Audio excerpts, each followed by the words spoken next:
Hey there, hello everyone. How have you been? It's been almost 3 days since we met.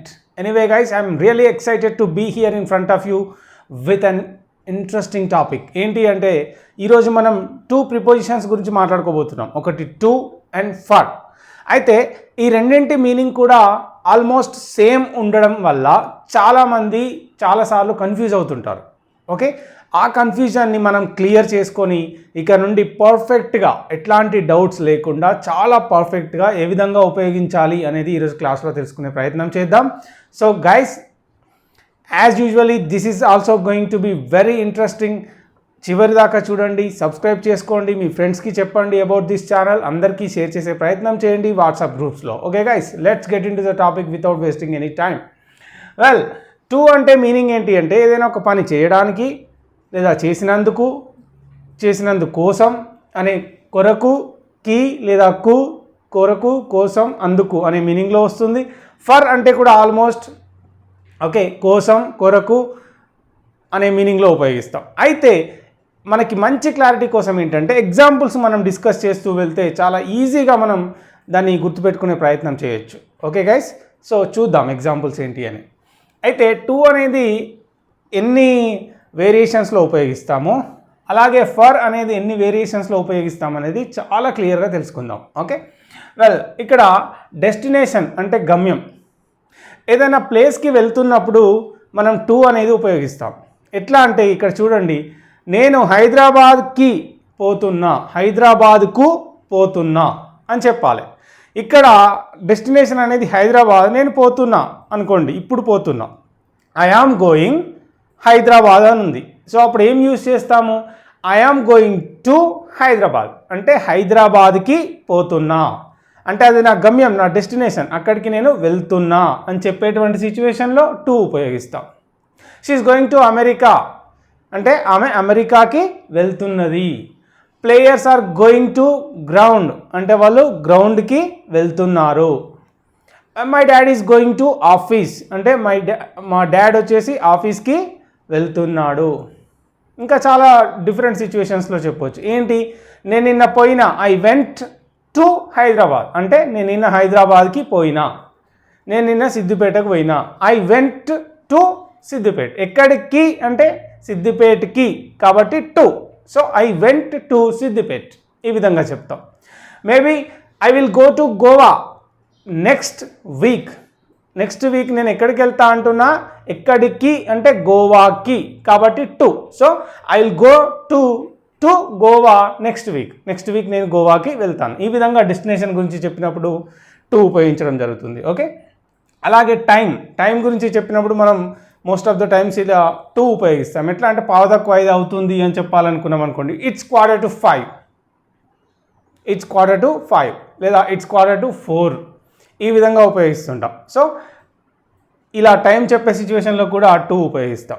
Mostly ఇక్కడ 4:45 అని చెప్పినప్పుడు ఎక్కువగా ఉపయోగించడం జరుగుతుంది. ఓకే, వెల్, అలాగే 10 to go అంటే 10 నిమిషాలు ఉంది ఇంకా, 10 to 5 అంటే 5 కావడానికి ఇంకా 10 నిమిషాలు ఉంది అని చెప్పే సిచ్యువేషన్లో కూడా మనం టైంని చెప్పేటువంటి టైంలో ఈ విధంగా ఉపయోగించడం జరుగుతుంది. ఓకే, వెల్, అదేవిధంగా డిస్టెన్స్ అంటే దూరం. ఇక్కడ నుంచి అక్కడికి ఇంత దూరం ఉంది, అక్కడ నుంచి ఇక్కడికి ఇంత దూరం ఉంది అంటే it's about 10 kilometers from my house to the shop, లేదా it's about 10 kilometers away, it's about 10 kilometers from my house to the college అంటే మా ఇంటి నుండి కాలేజ్కి 10 కిలోమీటర్లు ఉంటుంది అని చెప్పడానికి. ఇట్స్ అబౌట్ అంటే దాదాపుగా. ఓకే, ఈ విధంగా డిస్టెన్స్ చెప్పడానికి కూడా ఉపయోగించడం జరుగుతుంది. అలాగే కంపేర్ చేసినప్పుడు ఐ వుడ్ రాదర్ లేదా ఐ వుడ్ ప్రిఫర్ అని ఉపయోగించడం జరుగుతుంది. ఎనీవే, అంటే నాకు కాఫీ కంటే టీనే ఎక్కువ ఇష్టపడతాను, ప్రిఫర్ చేస్తాను అని చెప్పే సిచ్యువేషన్లో I prefer tea to coffee, ఇక్కడ టు ఉపయోగించాలి.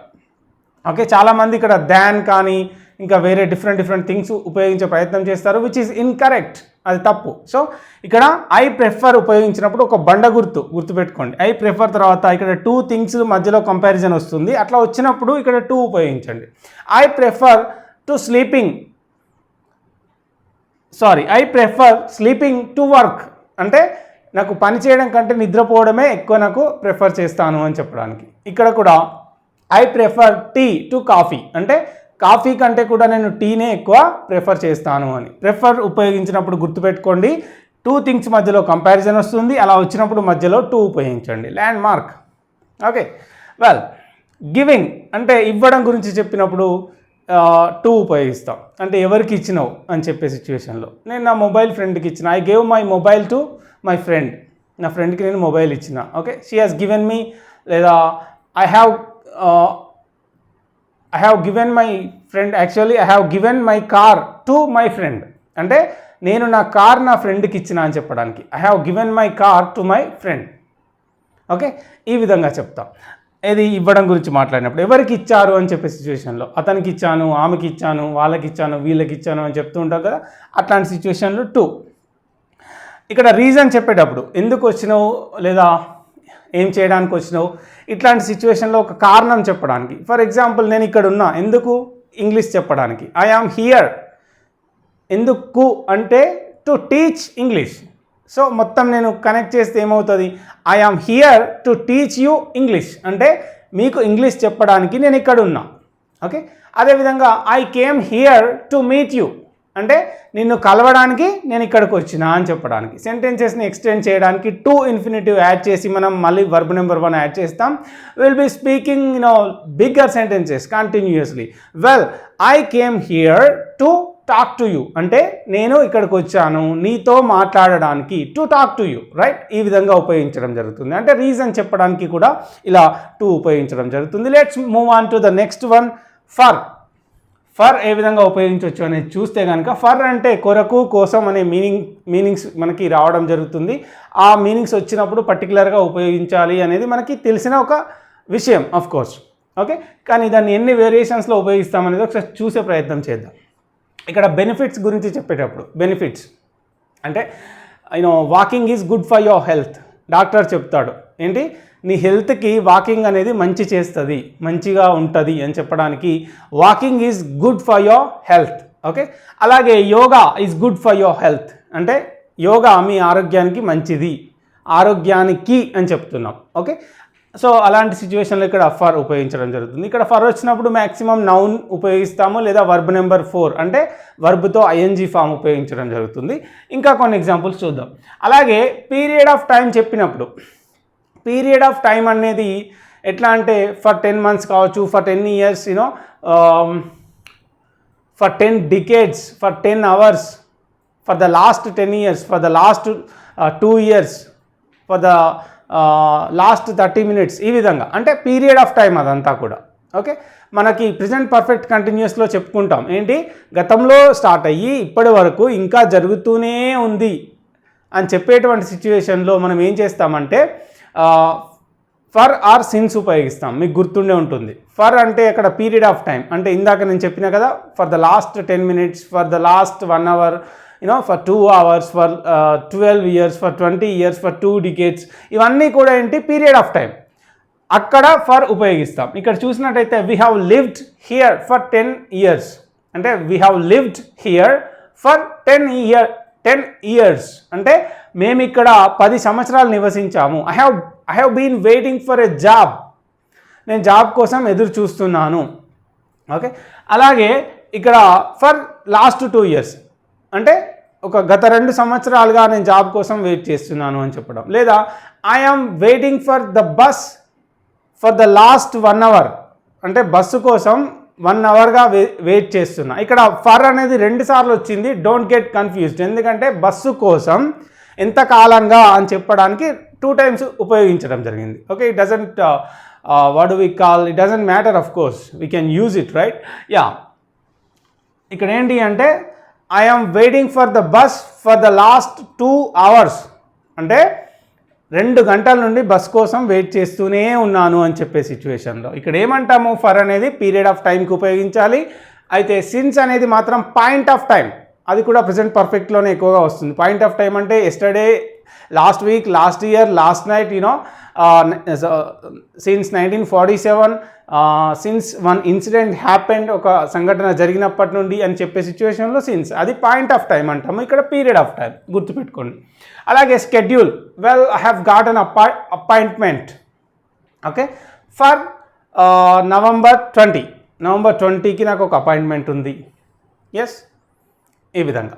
సో అలా చెప్పేటప్పుడు ఫర్ని ఉపయోగించడం జరుగుతుంది మీ షెడ్యూల్ గురించి చెప్పేటప్పుడు పర్టికులర్గా. ఓకే, డేట్ని మెన్షన్ చేస్తాం, దానికి ముందు మనం ఫర్ ఉపయోగిస్తాం. ఇక్కడ I got an appointment for November 20కి నాకు ఒక అపాయింట్మెంట్ ఉంది అని చెప్పే సిచ్యువేషన్లో ఫర్ ఉపయోగించండి. వెల్, నెక్స్ట్ వన్ వచ్చేసి డిబేట్.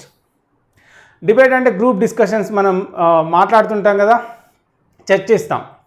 ఆ చర్చల్లో ఒక టాపిక్ ఉంటుంది, గ్రూప్ డిస్కషన్ తీసుకుందాం. అందులో ఏమవుతుంది, కొంతమంది ఫర్గా వాదిస్తారు, కొంతమంది అగెయిన్స్ట్గా వాదిస్తారు. ఒక టాపిక్ ఉందనుకోండి, ఇక్కడ ఉమెన్ ఎంపవర్మెంట్ అనే ఒక టాపిక్ తీసుకుంటే అందులో కొందరేమో ఆ టాపిక్కి సపోర్ట్గా మాట్లాడతారు, కొందరేమో అగెయిన్స్ట్గా మాట్లాడతారు. సో అలాంటి గ్రూప్ డిస్కషన్స్లో మనం మాట్లాడేటప్పుడు are you for or against the topic అంటే నువ్వు టాపిక్కి సపోర్ట్గా మాట్లాడుతున్నావా, టాపిక్కి ఆపోజిట్గా అగెయిన్స్ట్గా మాట్లాడుతున్నావా అని అడిగే సిచ్యువేషన్లో. సో ఇక్కడ ఐఆమ్ ఫర్ ద టాపిక్ అంటే నేను టాపిక్కి సపోర్ట్గా మాట్లాడుతున్నాను, ఐఆమ్ అగెయిన్స్ట్ ద టాపిక్ అంటే నేను టాపిక్కి వ్యతిరేకంగా అపోజ్ చేస్తూ మాట్లాడుతున్నాను అని చెప్పేటప్పుడు ఎక్కువగా ఇది ఉపయోగించడం జరుగుతుంది. Well, in group discussions you will be coming to hear this word for many times anyway. Okay, ఈ విధంగా ఉపయోగించే ప్రయత్నం చేయాలి. అలాగే హెల్ప్ గురించి చెప్పినప్పుడు, ఫర్ ఎగ్జాంపుల్, నా కోసం ఇది చేయగలవా, can you do it for me, could you get a glass of water for me అంటే ఒక గ్లాస్ నీళ్లు తీసుకురాగలవా నా కోసం, ఇట్లా. Could you carry these bags for me, ఈ బ్యాగ్స్ నా కోసం మోయగలవా, తీసుకురాగలవా. ఓకే, అంటే ఇక్కడ ఒక హెల్ప్ గురించి నా కోసం చేయగలుగుతావా అనే సిచ్యువేషన్లో కెన్ యూ ఫర్ ఉపయోగించడం జరుగుతుంది ఇక్కడ. Okay, so can you do it for me and అలాగే can you get it for me, నా కోసం తీసుకురాగలవా. Okay, can you explain it for me, నా కోసం ఎక్స్ప్లెయిన్ చేయగలవా. So many things are there, అక్కడ ఫర్ ఉపయోగించడం జరుగుతుంది. అలాగే రీజన్ చెప్పడం కానీ ఏదైనా మోటివ్ అంటే అలా బయటికి వెళ్దాం, దానికోసం ఒక పని కోసం బయటికి వెళ్దామని చెప్పే సిచ్యువేషన్లో let's go out for a walk, let's go out అంటే బయటికి వెళ్దాం, దేనికోసం, ఫర్ ఎ వాక్ అంటే నడవడానికి, ఇట్లా. Let's go out for a coffee, దేనికోసం బయటికి వెళ్దాం, దేనికోసం వెళ్దాం, కాఫీ కోసం వెళ్దాం అని చెప్పే సిచ్యువేషన్లో ఇట్లా ఈ విధంగా చెప్పొచ్చు. Let's go out for a walk, for a coffee, for lunch, for a party, what ever. ఇలా చాలా విషయాలు చెప్పేటప్పుడు మీరు ఇక్కడ ఫర్ ఉపయోగించే ప్రయత్నం చేయాలి. ఓకే, అలాగే ఇక్కడ ఇంకొక మోస్ట్ ఇంపార్టెంట్ విషయం నేను ఏం చెప్పాలంటే, మీరు చాలాసార్లు థ్యాంక్స్ చెప్తారు, సారీ కూడా చెప్తారు. అయితే thanks and sorry only cut చేస్తారు అక్కడితో. అలా కాకుండా ఎందుకు థ్యాంక్స్ చెప్తున్నారో చెప్పండి, ఎందుకు సారీ చెప్తున్నారో కూడా చెప్పండి. అప్పుడు ఏ విధంగా చెప్పాలంటే, thanks a lot for helping me. Okay, అంటే ఫర్ వచ్చిన తర్వాత అక్కడ వర్బ్ ఐఎన్జీ ఫామ్తో వస్తుంది. చాలా థ్యాంక్స్, చాలా గొప్పగా థ్యాంక్స్ చెప్పేటప్పుడు ఏం చెప్తామంటే థ్యాంక్స్ ఎ లాట్ అంటాం, thank you very much indeed అంటాం. Thanks a lot or thank you very much indeed అని చెప్పడం జరుగుతుంది. అయితే కొంతమంది థ్యాంక్స్ యూ అని చెప్తారు, అది తప్పు. ఏమని చెప్పాలి, థ్యాంక్ యూ. ఓకే, లేదా thanks a lot or thank you very much indeed, ఈ విధంగా చెప్పాలి. ఓకే, సో ఎప్పుడు కూడా థ్యాంక్స్ యూ అని చెప్పకండి. అయితే థ్యాంక్ యూ అని చెప్పండి, లేదా థ్యాంక్ యూ వెరీ మచ్ అనండి, థ్యాంక్స్ ఎ లాట్ అనండి, thank you very much indeed అని చెప్పండి. ఇంకా thank you for helping me అంటే నాకు సాయం చేసినందుకు థ్యాంక్స్. అలాగే thanks a lot for giving me the book అంటే బుక్ నాకు ఇచ్చినందుకు చాలా థ్యాంక్స్ అని చెప్పడం. Thank you very much indeed for understanding my situation, నా సిచ్యువేషన్ అర్థం చేసుకున్నందుకు చాలా థ్యాంక్స్ అని చెప్పడం. ఈ విధంగా sorry for sorry for teasing you, నేను టీజ్ చేసినందుకు sorry. Okay, sorry for misunderstanding you అంటే నిన్ను తప్పుగా అర్థం చేసుకున్నందుకు sorry. Sorry for getting you wrong అంటే నిన్ను తప్పుగా అర్థం చేసుకున్నందుకు సారీ. సో ఈ విధంగా సారీ అయినా థ్యాంక్స్ అయినా కూడా కంటిన్యూ చేయండి, అక్కడనే ఆపేయకుండా. థ్యాంక్స్ తర్వాత ఫర్ యాడ్ చేయండి, థ్యాంక్ యూ వెరీ మచ్ తర్వాత ఫర్ యాడ్ చేసి వర్బ్ ఐఎన్జీతో చెప్పండి, సారీ తర్వాత ఫర్ పెట్టేసి రీజన్ చెప్పండి ఐఎన్జీతో. Okay, so try to get used to this one because it will help you come up with superb English and comfortable English, right? Well, ఇక్కడ చూసినట్టయితే ఇది ఉపయోగించే ప్రయత్నం చేయండి, thanks a lot for or sorry for. Okay, well తర్వాత ఇంకొక different situation ఉంటుంది ఏంటంటే I came here to work. ఈ 2 సెంటెన్సెస్ చూద్దాం. I came here to work, ఇక్కడ వర్బ్, ఇది వర్క్ అనేది వర్బ్. నేను ఇక్కడికి పని చేయడానికి వచ్చాను. ఇక్కడ సెకండ్ సెంటెన్స్ ఏంటి? I came here for job. నేను ఇక్కడ పని కోసం వచ్చాను, పని చేయడానికి వచ్చాను. That is the difference. అంటే ఇది నౌన్, ఇక్కడ వర్బ్. ఓకే, నౌన్కి ముందు ఫర్ ఉపయోగిస్తాము, వర్బ్కి అయితే ముందు టు ఉపయోగించడం జరుగుతుంది. కన్ఫ్యూజ్ కావద్దు, సేమ్ సెంటెన్సెస్ కానీ కన్ఫ్యూజ్ కావద్దు. ఓకే, వెల్ ఇక్కడ ఏంటంటే I came here for business అంటే నేను ఇక్కడ బిజినెస్ కోసం వచ్చాను. I came to Hyderabad for a business కోసం వచ్చాను. లేదా I came here to do a business అంటే బిజినెస్ చేయడానికి వచ్చాను అని. Okay, I am watching your classes for English అనేది ఒకటి, అంటే ఇంగ్లీష్ కోసం మీ క్లాసెస్ చూస్తున్నాం. వీఆర్ వాచింగ్ అంటే మేము చూస్తున్నాము అని మీరు నాకు చెప్తారు. We're watching your classes for English అంటే ఇంగ్లీష్ కోసం మేము మీ క్లాసెస్ చూస్తున్నామని చెప్తారు. అయితే ఇంకొక సెంటెన్స్ ఏ విధంగా చెప్పొచ్చు? We're watching your classes to learn English అంటే ఇంగ్లీష్ నేర్చుకోవడం కోసం మేము మీ క్లాసెస్ చూస్తున్నాం. ఫస్ట్ దానిలో నౌన్ వస్తుంది, సెకండ్ దానిలో వర్బ్ రావడం జరిగింది. వర్బ్ వచ్చినప్పుడు వర్బ్కి ముందు టు ఉపయోగించాలి, ఒకవేళ నౌన్ వస్తే కనుక దానికి ముందు ఫర్ ఉపయోగించాలి. So this is what our topic today. Hope you have got it very well and try to keep it in your mind and try to speak out with your friends and try to use all these things into your daily conversations. If you happen to make any mistake, come back to me. I will definitely clear it for you. Okay guys, ఇప్పుడు నేను మీకు thanks చెప్పాలి. ఎందుకు? Class చూసినందుకు కోసం అని నేను thanks చెప్పాలి. Of course at the end of every class I would say that, right? ఎలా చెప్తాను నేను? Thanks a lot for watching this class. Thanks a lot for watching this class. See you tomorrow with one more interesting session. Bye for now. Don't forget to subscribe and hit the bell icon.